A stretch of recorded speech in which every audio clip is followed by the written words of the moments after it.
Welcome to Mimir, the podcast for ambitious entrepreneurs who want to launch and grow a successful business from day one.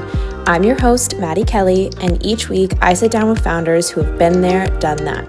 We dive into the mindset, strategies, and practical tools you need to turn your vision into a reality. So let's get to work. Hey guys, welcome back to Mimir. Today, I'm sitting down with Jon Levesque, who spent 3 years posting every single Tuesday and Thursday without missing a day. If he had vacations, he'd plan ahead. If he wanted a break, he built a backlog. That level of consistency grew into a global community and a career at Microsoft and DocuSign. But what happens when the community builder decides to start over? After getting laid off in 2025, Jon went all in on his startup Seeq, a creator monetization platform born out of his frustration with Yelp and his belief that travel creators deserve to get something in return for helping us plan our trips. Jon shares his founder journey, which started with late-night Figma prototypes and gut-driven decisions. But what I saw was a crash course in how to build trust with yourself and with your audience online. We talk about the feedback loop of self-belief, how saying, doing, and proving to yourself that you can do hard things literally rewires your brain to keep going, even when it feels like you're shouting into the void. And we dig into the future of the creator economy. We're currently living through a shift from the attention economy to the trust economy, where credibility and human connection are the real currencies of growth. Jon also breaks down the tactics every early stage entrepreneur craves when it comes to building community versus building an audience. And yes, they're different. You will hear me learn about that in real time. We even use Mimir as an example, so you'll hear me get real about my own creative process and where I've struggled to grow online. This episode is more than the 5 steps to build an online community. This episode is truly for those seeking to realign their values in business and audience building and in ourselves towards something more human. I feel really weird about this part. It's like the getting started makes me nervous, but I do this every day. So anyway, welcome to the podcast. Thank you. Happy to be here. I am super excited to chat today, but before we dive into all things, can you just give a brief introduction to you and how you ended up at Seeq? Yeah, Jon Levesque, live in Seattle, been here for around 20 years, originally from the East Coast. Go Mariners.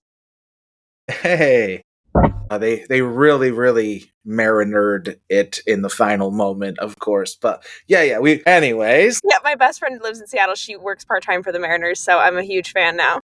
Love it. So she was probably like so stoked and then so heartbroken, so many of us. Yeah. So Seattle area, been in tech for a while, specifically marketing in tech, and my niche was community building. I have a long history at Microsoft. I was most recently at DocuSign, and I decided that I was kind of sick of the corporate life and I wanted to build something of my own. And it was funny because when I made this decision, I was like, I'm going to give myself 5 years to build a path out. And then I immediately started thinking of ideas and things. And yeah, let's just say that's a long time. It's a long time, right? But, I had built a long career and this is what my life was about. And so I kind of gave myself a long off-ramp time to really try and think about how to do this at the same time, to not cause shock and awe to my family. And so, I decided that. And so I came upon the idea of Seeq, and there's a long story to that if you want to get into it, but started working on it at night. And then suddenly, I think it was back in July, DocuSign did a big restructuring, layoff, got rid of 900 people. My position was one of those. And so that was really the Sparta kick off the cliff that started full-time into Seeq. It was something I was doing at night in my 5 to 9 or 5 to 1 a.m., whatever, who's counting. And then, that moment was really the decision point of all right, I'm in free fall here. Do I attempt to go and get another community job, or do I just try and build this thing? And everything inside of me was kind of telling me to make a run at it, to make the attempt. So that's how I got here today, working on Seeq full time. And I have a CTO who's full time as well. We're both kind of in that free fall right now.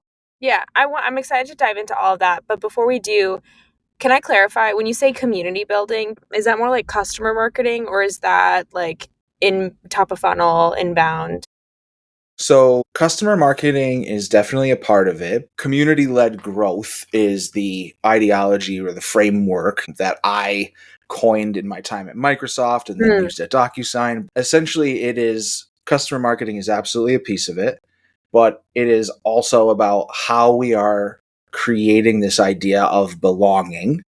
How does belonging then translate into increase in business metrics, right? But Interesting. ideally, the whole thing we're doing in community building is trying to build an identity and then obviously a set of practices that we want people to take part in. And so it's a bit of everything. I mean, there's definitely inbound. There is definitely customer marketing. There's definitely advocacy. There's evangelism. There is partnership with all the various pieces of the business. But it's very much about like trying to build a energy around. Yeah, so it's more like the philosophy with which you execute marketing tactics. Okay, fabulous. I'm infinitely curious about that. But I am curious, like, obviously, this show is about your entrepreneurial experience. So I might pick your brain about that later just because I'm kind of curious. But going from community building at Microsoft and DocuSign to building Seeq off the ground at night, I want to know what that journey looked like, from that experience. Like, I think a lot of people out there listening, well, are already working 5 to 9s or 5 to 1 a.m.s. But what was the first steps that you took to actually like bring the idea to life? Prototyping definitely was a big, and I would say that was because of the time I was in. Like think back to 2024, mid 2024 where this all kind of began. There weren't the AI tools that Mm. there were today, right? Only in 2025 did a lot of the new tools become available, and so we kind of went with the old method of what we knew. Talked to our friend who was a UX designer and got her involved, and she started building all the screens for us.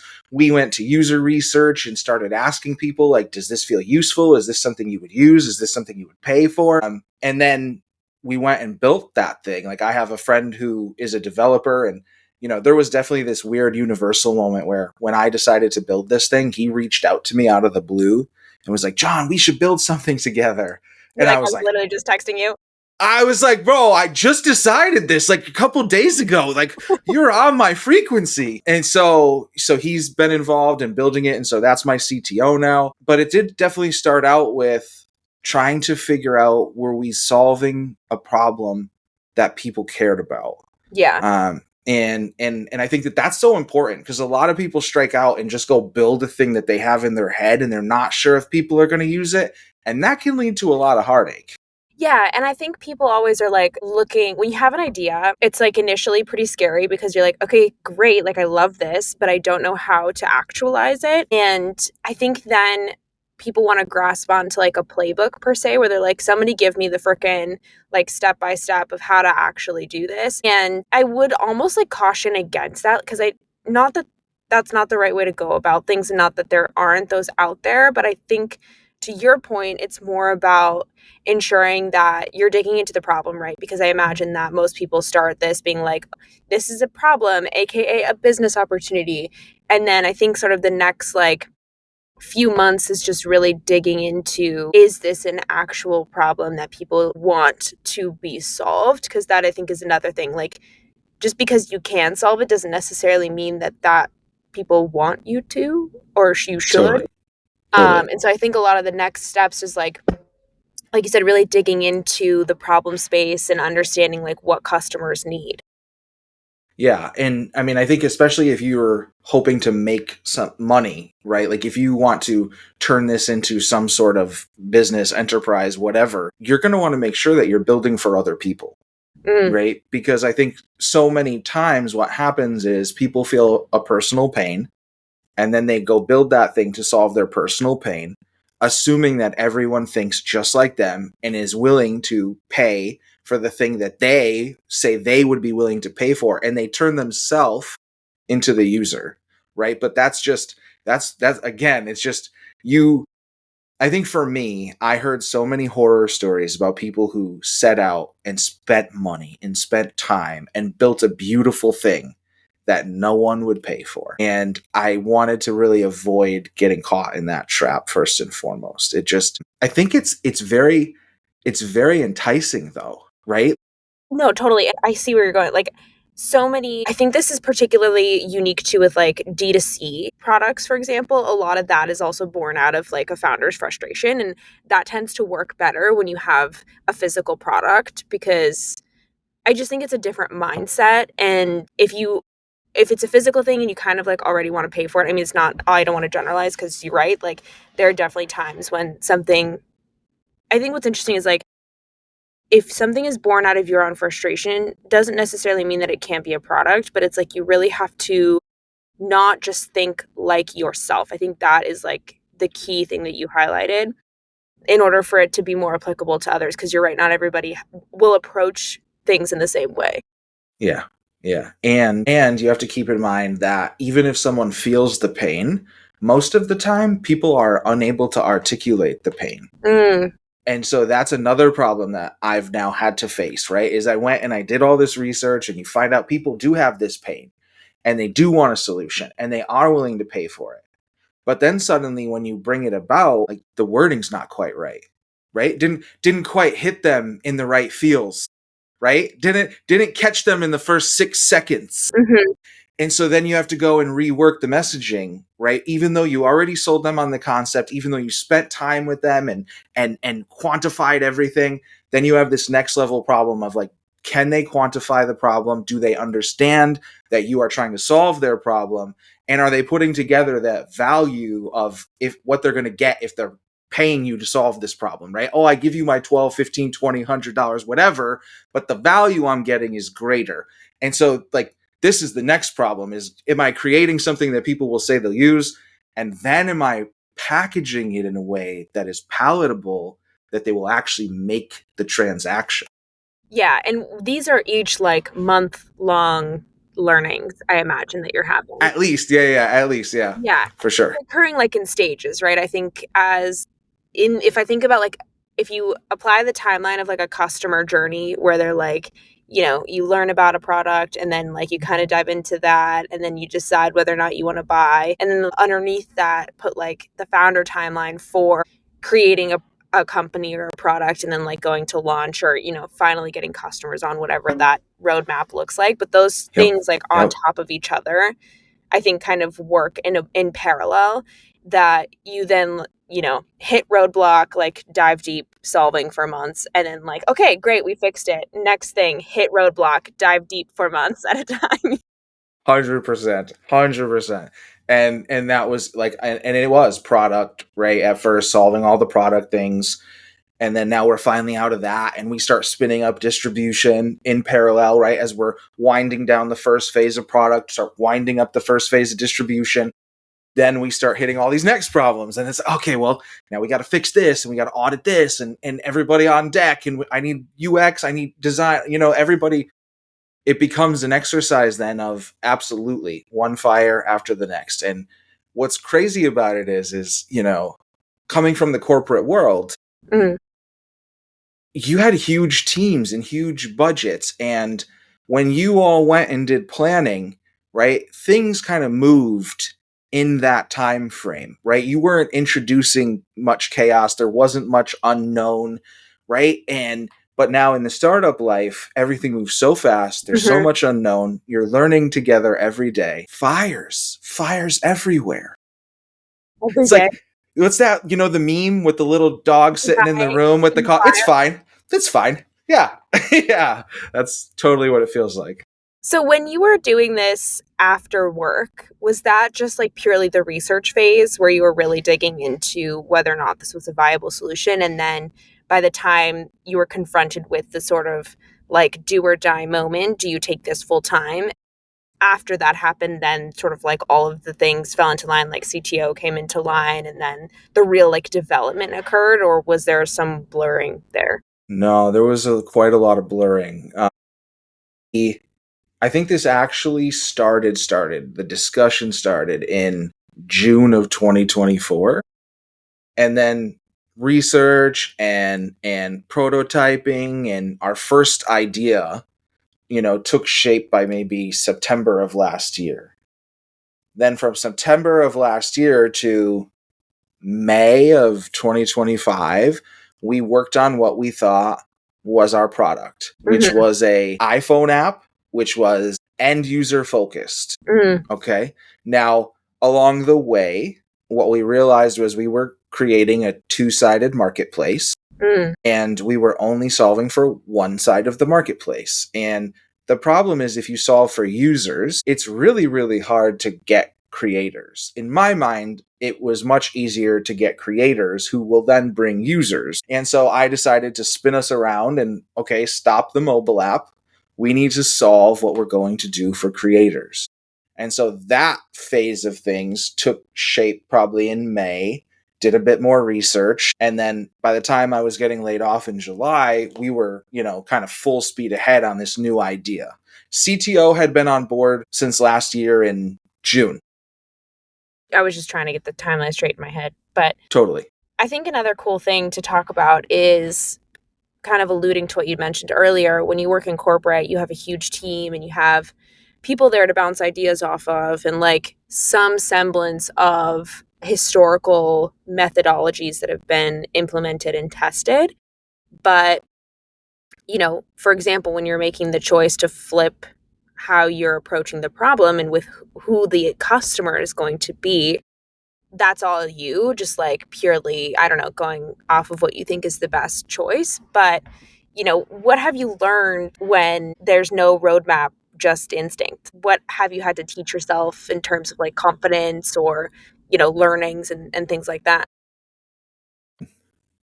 uh, it's funny because I've led teams for a long time, but even though like I'm a small time startup, like CEO, this whole like CEO thing, that's a wild position, right? Hmm. Like because so much of it, I think, at this stage is gut and belief and criticizing the information, right? Like, where is it coming from? Is it useful? Should I be pivoting on this? Like, how do I apply this? And then, I think the big moments have been very, very, very like deep gut driven. Like when we first started, the first thing I said was, can I swear? Is your Yeah, please. podcast explicit? Okay, perfect. I I was still like, I, I sailor. was like, I fucking hate Yelp. That's how this began. Was like, I just have a deep fucking despised feeling in my gut for Yelp. And I was like, we could do better. And so I started out with this idea of like business listings. Mm. But then I kind of saw that there was this disconnect in travel booking, right? Where people watch so much media, but there's no good way to go from inspiration to action, right? You got to, like, you watch the Instagram video, you're like, oh, hell Oh, yeah, yeah. I'm going to do that in Italy. Yeah, it's just TikTok. Okay, perfect. TikTok. So you're on TikTok and you're watching, like, your video to go to Italy or Yeah. Greece or whatever. Yeah. And you get inspired. You're like, oh my gosh, I want to do that. So then how it exists now, right? You got to go and like recreate that. You got to do You all gotta the figure it out. research. You got to figure it out. And I was like, and the worst part about it was when you go do that research, that creator who inspired you gets nothing. You just leave them in the dust, right? You get a There's no view. good way to reward them, even if you wanted to. And so I was like, well, wait a second. This is a cooler problem, I think. And then that's how Seeq was born at first. I was like, well, what if we create a personalization engine that's based on content, that like who you're following creates a list of places you might want to go and then pushes you in the real world to get there. But I still was like, well, I'm still not giving creators their fair share in this. And so that's when I flipped it entirely and I came up with the solution. And so this was a gut thing. Like it hit me one day. I was having a conversation with a friend and he was like, well, you guys should just like do some kind of affiliate thing maybe and give these all away. Don't charge anyone anything. And I was like, wait a second. Okay, I was like, I could do this. I was like, that's a great idea. I could flip this model around. I don't have to charge the user anything. And so I then came into our latest iteration, which what Seeq is right now is a tool you connect your TikTok up, it consumes your video and automatically turns it into a fully detailed shoppable itinerary. And so like that video you saw of that 7 days in Italy, the badass sandwich shop, the Vespa ride into the Tuscan Hills. Like, you find out exactly how to follow that trip with zero work. And then when you book those things, the creator who made that content Yeah. gets 70% of all that affiliate revenue. And the craziest thing, they don't do anything. They just literally press the button, and the Seeq AI consumes the video, understands it, and does everything. Creates the full itinerary, adds the affiliate links for you, attributes it to your account, does all your SEO, and then gives you this beautiful web layer to your social content that's never existed before.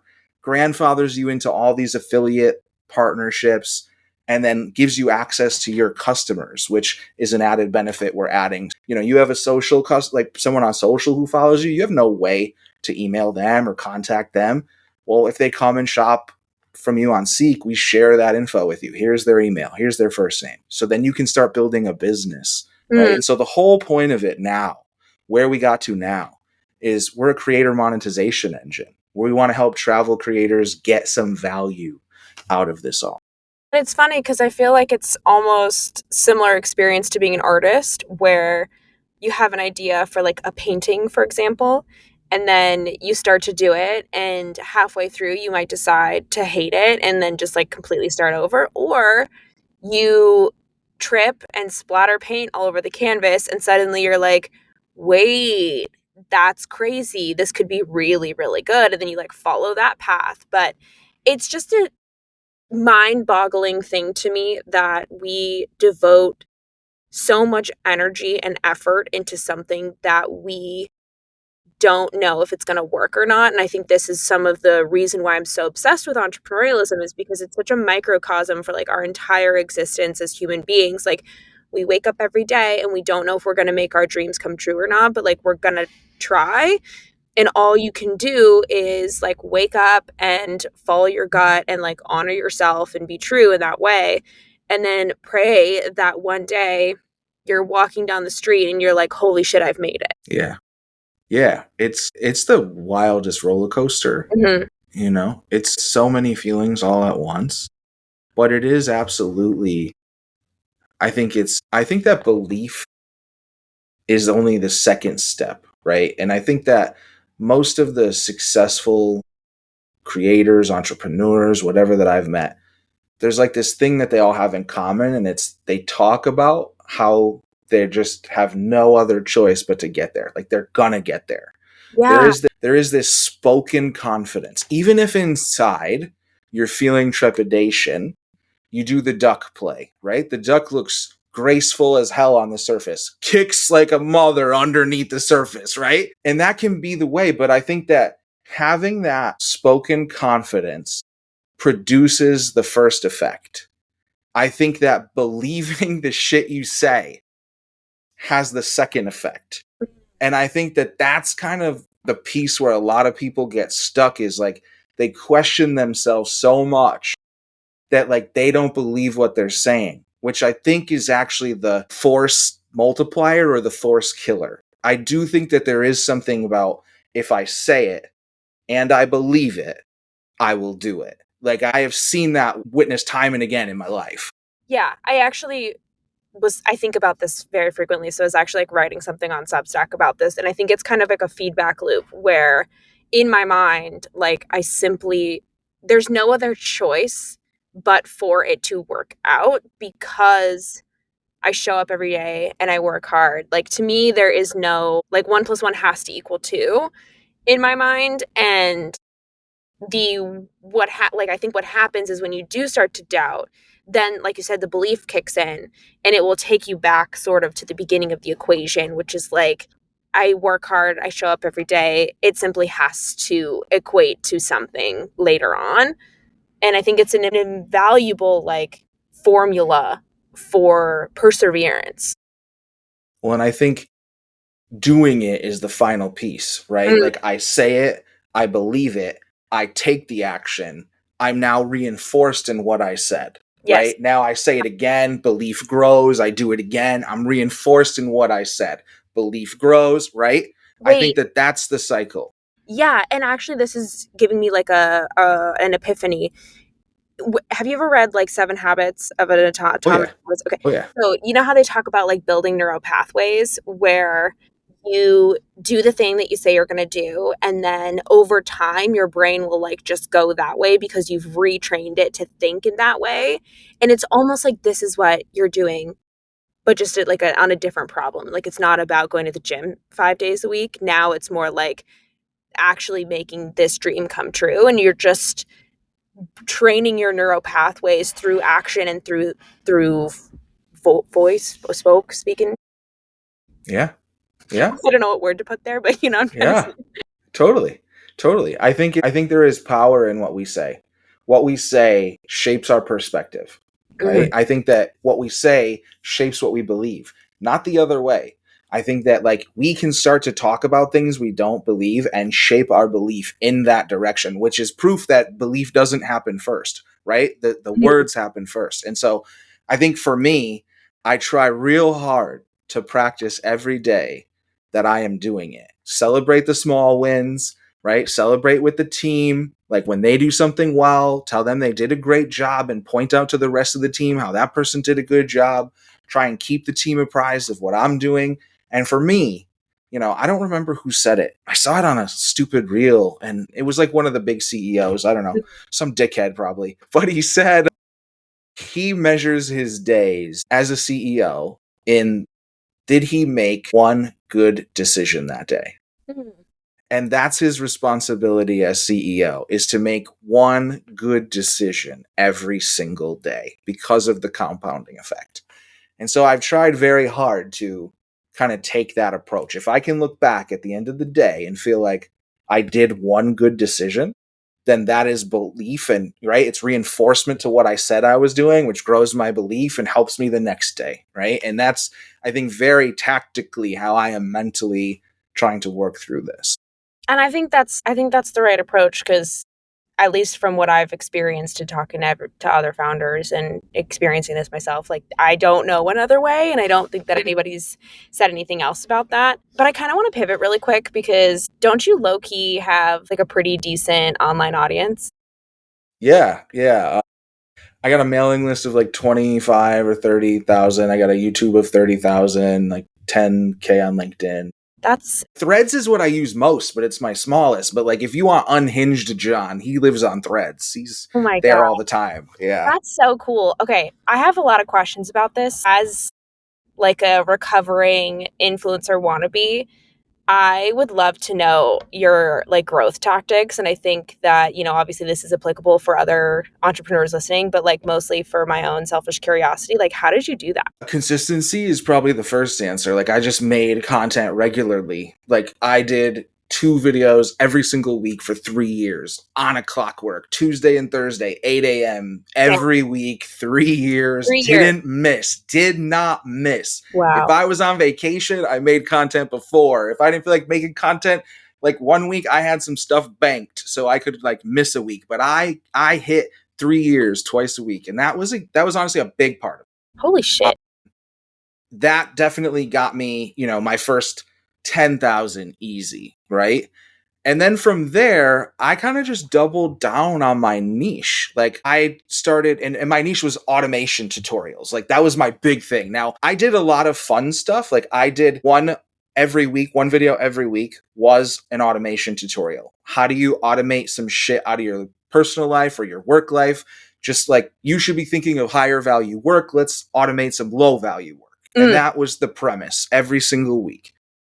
The other video I would do was something that was close to my heart. Like I would go skiing and I'd make a video, a vlog about skiing I kind of regret it. There was a point where I deleted all the personal content off my channel because I had this plan to split the channels into a personal and a professional, but that was stupid because People I already think showed up for I personal. had already proven that Yeah. I was like that people wanted both. And so, it was one of those moments where a friend gave me some advice that I shouldn't have taken, but you live and you learn.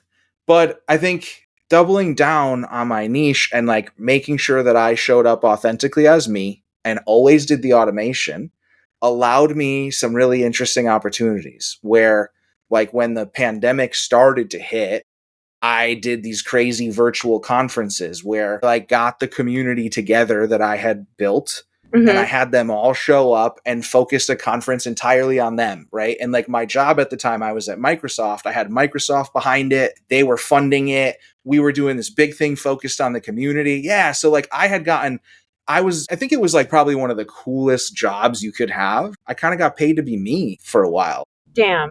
And so, yeah, so that whole like building up of this persona led to these cool job opportunities. These job opportunities led to like Microsoft level support of this automation community. I grew that community to like 2 million people.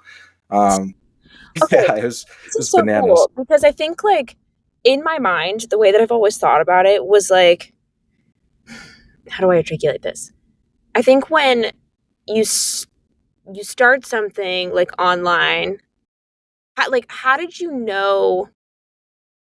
How did you decide on automation as like your core theme that you would do every week or core pillar? I wanted a job in this on this automation team at Microsoft. And so I started like so I started like using the tools that they were like trying to start promoting. I was already working there on a different team, and like I really wanted to move to this brand new code name team, unannounced secret project, and I was like, yo, I want to do that. And so I started making content with their beta tools, like just showing people what was possible. And honestly, it didn't take long. Like I reached out to a couple people. I was already in the halls of Microsoft. I sent the content to the leader of the team, and he was like, "Yo, come and do this for us full time." And that's how it kicked off. That's how I got the opportunity. Okay, that's crazy because I think like when I've always thought about content, first of all, I think that the biggest takeaway for people listening is like 3 years. Because it takes a long time to genuinely build a network, and I think that's also a Yes. place where I've struggled because it's like my issue is that you try content for a while and you think that because it's not getting any traction that it's not inherently interesting to people, and so then you're like, oh shit, maybe I need to pivot and like do something else, and maybe that's That's the biggest trap because here's the averages, okay? Most people put out 6 pieces of content before they quit. That's it. Just 6. No one's going to get traction with 6 pieces of content. I don't care how good your content is. And if you do, you better know how lucky you are. The algorithms don't work that way. Like if you only put out 6 pieces of content and you got a following, you got lucky. You are not that much better than everyone else, hmm. right? Like it I always tell people, like whenever anyone I do a bit of consulting on content and community and stuff, and whenever people talk to me about wanting to start content, I would say, are you ready to commit 6 months? Like you have to do 6 months, and you're gonna hate the first 4 months of it. No one's gonna watch your shit, no one's gonna care, and you gotta show up every single time like you're speaking to your audience of 30,000 or 50,000 down the road from day one. Like you got to play the game like you have all those people. You got to show up enthused and energized, and like you want them to come hang out, right? Like you can't talk to an audience of 2 like it's an audience of 2. You got to talk to an audience of 2 like it's an audience of 200, and you got to talk to an audience of 200 like it's an audience of 2,000. Fascinating. This is really really helpful information, especially thinking about it from my experience where like even the podcast, I've been doing this for like 2 years and it doesn't feel that different from like when you started at year one, but it's really refreshing to hear somebody be like, that's the fucking game. And if you want to play it, like you have to understand these types of constraints. Do you have any like hacky tips? I kind of hate that I'm asking you that because I'm sure there's no like shortcut to win, but I'm just kind of curious, like what do you consult people on? I think, it's old, tried and true, honestly, but a niche is important. How do you define your niche? Or like when do you know what your niche is? Because I assume that also comes with like understanding data about like what is some of your most consumed content and why. It can be that way. I would probably advise you to go the opposite direction. Like, rather than trying to create content that finds an audience, you should create content that you are passionate about and your Yeah. audience will find it. Okay.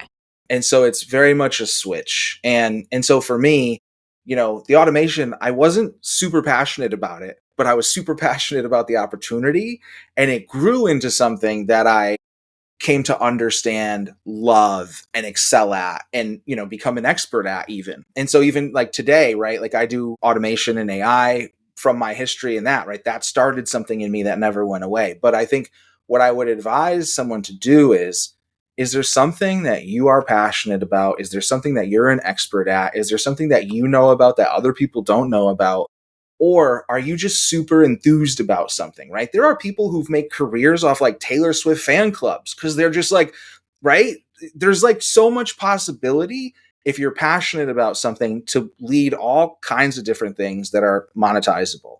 But I think it's the best when you choose it from somewhere in here rather than like, oh, I did these, 6 pieces of content and this makeup video hit, so I'm going to go with that. Like you're going to get to a place where you're like, I don't want to fucking do makeup content anymore.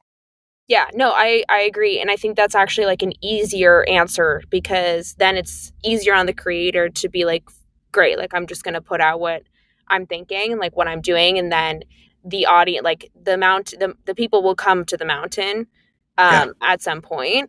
totally. And that I think is where I've come to the conclusion of also like having tried to do, back in like the blogging days, like make it about fashion and like I'm not a fashion queen to be honest. If I could pay a stylist, I would much prefer that because I'm very like aesthetically driven, but I don't want to do the sourcing myself and like figuring it out. So then, that like died out. And then, you try to establish yourself in another niche. Like when I started the podcast, I was like all in on entrepreneurial like information, and like that. The other thing is that that's only representative of like a portion of me. Like yes, that is what I'm passionate about, and like it's why I wake up every day, and it's the through line I think for a lot of things that I do. We're multifaceted individuals, so like it's not just Yes. going to be that. So like I'm on Substack now, obsessed, loving it, like having so much Yes. fun. I've always been a writer, so this actually is a lot easier for me. Plus, I don't have to like put my face out there necessarily and talk on camera. Ironically, I do a podcast. I don't know how those two things work, but they do. But I love Substack right now, and like half of it is entrepreneurial philosophy stuff, like the blind faith we talked about earlier. But I'm also currently working on an article about Taylor Swift's new album and how I think it's way more than people are thinking about it as. And I'm like, I'm just going to put it out there and maybe like somebody else will find both of those things interesting. I think here's what's cool. And I think, to come back to my answer, when I Yeah. tell someone to niche down, I think that is until you find your audience. Mm, And then you have a freedom to open up and do some other things because you found your tribe that was like attracted by the niche, right? That one main thing. But now that they're with you, you have an opportunity to show different facets of yourself. mm, But I think people at the tend to beginning. do that at first, at the beginning. And that just, algorithms don't work that way, right? They want to the best way to serve you up is, are you a painter? Then you make paint content. And you will be served up when people search for painting content. But do you paint and do unboxings and do vlogs and do tech? Like you're never going to get served up because the algorithm doesn't understand who you are. And if it doesn't understand who you are, it cannot serve you to the relevant viewers, So right? like pick And one so and start with that. pick one. And as soon as you master that and you got, 2, 5, 3, whatever your number is of like, oh, that's a good amount of followers, subscribers, people along on the journey with me, Mm, then you go and add the next piece. And so I think for you, you have a great audience with your podcast. Substack makes total sense as a next place. Written and podcast go together real well. There's also a lot of overlap that can happen there. Makes perfect sense. yeah. And so I think so like consistency, cadence plus niche equals success. And then here's my last hack. Actually, I'm glad you brought me back to it because I like had it in the back of my head and I was like, I hope I have a spot to drop it in. Audio quality. Audio quality overall. Like don't buy an expensive camera. Use your iPhone and get yourself a nice DJI wireless lapel mic. Like audio quality will turn off an audience before anything else. People will watch a potato video if it's interesting. Like audio quality is the last hack. Invest in mics. Like Mhm. before cameras, use your phone and get a mic. Yeah, because the iPhone camera is pretty good. I think you don't even realize it, but you will watch a video where somebody's got like the little mic way longer than you will for somebody who's just like talking at their camera. In the wind, right? Like it's the worst, right? Yeah. You're like, it's your job, guys. Come on. You had one job. It's okay. Two, film yourself and capture your audio. That's it. Yeah. Don't get me started. Totally. So I think I want to kind of round out this convo a little bit too and talk about like your learnings from all of this. You know, building communities for big tech, for yourself, now for Seeq. What what is the difference in your experiences? Like what have you learned from sort of going on your own journey and starting this by yourself? I'm most excited to get to do it for me. I haven't really gotten to like break out and start promoting. I've been very kind of stealthy up until now. Like am at the crux of release. Like we're finalizing the MVP. Everything is working beautifully. We have a few creators that we've onboarded by hand, but I think I'm very excited. I love building community because I love life change. And I think that that's one of the byproducts of community. When I was at DocuSign, I got to see people, developers build solutions with DocuSign that change different contracts, fix processes, whatever. But at Microsoft, it was like we created this thing where people's life changed, right? Like they made more money, got better jobs, like changed their whole career trajectory based on this new tech. And that felt super rewarding. And so with Seeq, getting to actually build that tool and not just be the community representative, but be the founder, the ideator, the person who had this idea of how to like help other people, like that feels so cool. And I'm so excited for that. At the same time, it just doesn't happen as fast as I want. And so I get frustrated a lot. Yeah. But I think, looking at big communities, it was interesting. I think the world worked a certain way for a long time where a big brand could gather enough energy around itself that it could hold a community in place and be the central piece.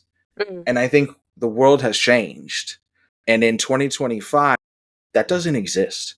There's no community that goes to you anymore because there are so many channels, because there is so much vying for attention, because attention right now is the economy. It's a different game where you have to go where people are.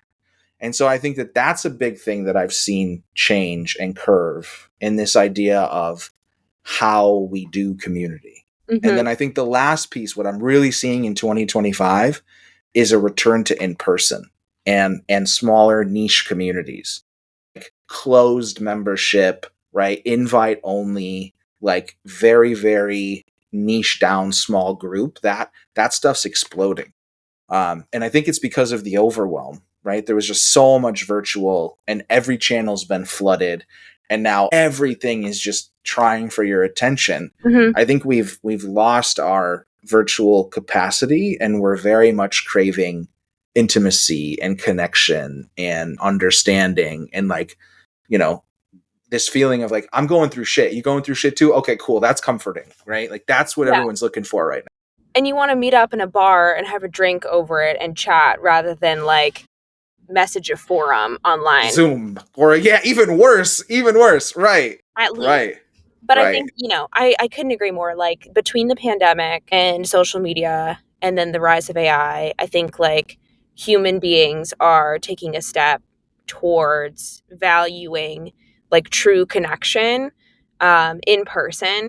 And so I think I think it's a cool time to be a business because that actually makes it a little bit easier in my mind. Like I find that there's a much more direct path to success via in-person activations rather than like as a new company trying to shout into the void and like figure out marketing that way. I think it's like much easier to say, you make a lot of connections at in-person events and things like that that's able to get you some early traction, which is way easier than having to try to just like scrape and claw online for attention, especially which is like one of the most frustrating things about starting a business early on is you're like, I have this great product and I'm trying to get feedback.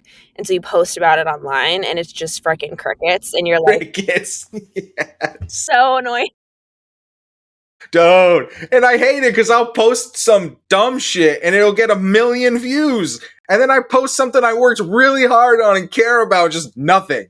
No, I'm like, oh, gosh. Yes. It's so frustrating. And it is. I think maybe it's just like the growing pains of being an early stage founder, like you got to go through it to get to the other side. I wonder if it's almost like a test of perseverance. So then that way you can continue and like experience harder tests of perseverance later on. But it's so frustrating. Yeah. Yeah. I love what you said about the like this us returning to human value. And I think that that's what I'm betting everything on at this point. Mm. I have this belief that AI will become Microsoft Excel. And like, what do I mean by that? Like, it will run a lot of business behind the scenes, but no one's going to give a shit or talk about it, right? It's just a spreadsheet thing. It's just a stupid AI tool, right? Like, I do believe that AI will always be, but I do believe at a certain time, we're going to return back to human value in the same way we always have. And I think that there's a few main reasons for that, right? I think the way that AI is built and how it trains is off of human knowledge. And if it just starts consuming itself, it becomes less and less valuable. Well, And literally, so, human in the loop is an invaluable concept when you're training and building AI models. Like yeah. totally. Right. And so if you start to now remove that and you like less human input, more machine to machine input, quality of return goes down. Right. That's one. Two, as you displace humanity, it has less money to spend on your consumer based GDP, which you will soon realize. Right. Like maybe you're short sighted and don't see it now, but in 4 to 6 quarters, you're going to feel it, right? And so I think that like all of those things, and plus our nature of, I think we're going into this next economy. I believe we're rebelling against the attention economy, and we're going into what I'm calling the trust economy.